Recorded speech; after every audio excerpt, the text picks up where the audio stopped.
Stop calling SWIFT a safe harbor. Let's be real here. This system is not a commercial bridge.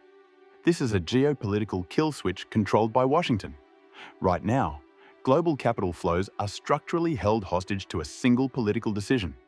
Today, we're examining SWIFT, but the real story runs much deeper. By the end of this video, you'll see that SWIFT is merely the beginning. The actual threat is America's $38 trillion dollar paradox. We're heading there. But first, you need to understand the mechanism threatening the money in your pocket right now. Here's the question. How did this kill switch become so powerful? China and BRICS' new payment networks, are these truly alternatives, or are they a mechanical survival protocol? Look carefully, because the rules of the game are changing. Global finance's nervous system is being bypassed. And in this new architecture, the dollar isn't as secure as we think it is. Ready? Let's examine the mechanics of that nervous system. First, let's speak the language of numbers.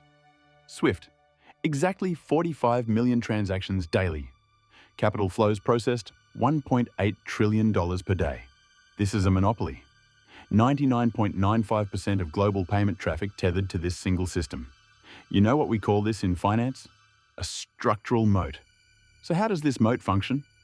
The system itself is ancient. It's called correspondent banking. Understand this clearly. Money doesn't actually fly from one place to another. There's no bag of dollars flying from New York to London. Only ledgers are updated. Bankers call these Nostro and Vostro accounts. Don't let the terminology intimidate you. Let's simplify.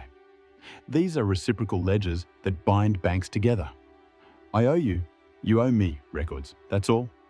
But here's where the massive flaw emerges. Slow and expensive. A single payment takes 3 to 5 days. Every intermediary bank extracts a commission. The system is cumbersome. The system is costly. Now imagine if someone burned those cumbersome ledgers and replaced them with something fast and efficient. Let's face reality. China's CIPS system and Russia's SPFS. Right now, they look like dwarfs beside SWIFT. The numbers are clear. SWIFT at $1.8 trillion, CIPS only $91 billion, SPFS just $5 billion. Looks ridiculous, doesn't it? But wait, don't judge too quickly. There's a small detail everyone misses here. Growth rate. CIPS is expanding at an aggressive 43% annually. However, there's something analysts never mention. Most Chinese banks still use SWIFT messaging lines to communicate. So these systems aren't competitors right now. Not yet. These are insurance policies growing inside the Western system. Why insurance?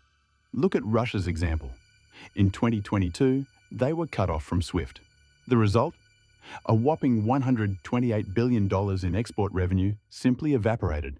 For any economy, that's a cardiac arrest. A massive shock. And precisely why the project I'm about to describe isn't a luxury. It's a mechanical necessity.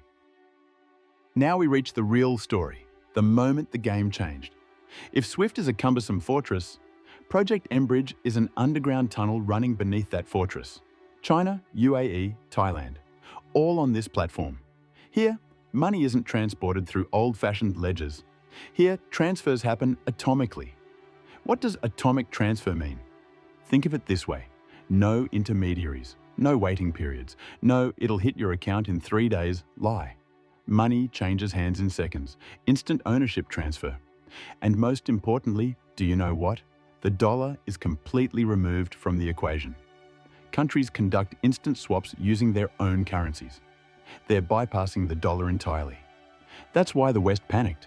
The Bank for International Settlements, BIS, withdrew from the project abruptly last month. Their excuse? The project is complete. The truth? Putin labeled this technology a weapon against the dollar. The West realized it had created a monster with its own hands. Let's recap. SWIFT remains the world's largest payment rail. But cracks have formed in its walls. There's no turning back. mBridge and CIPS, they're building a block that can conduct commerce without Washington's permission. 28% of global economic activity is now sitting at this new table. So what's the next move? If payment flows are shifting, how will the dollar, currently bearing those massive flows, support its enormous debt burden? That's the real question.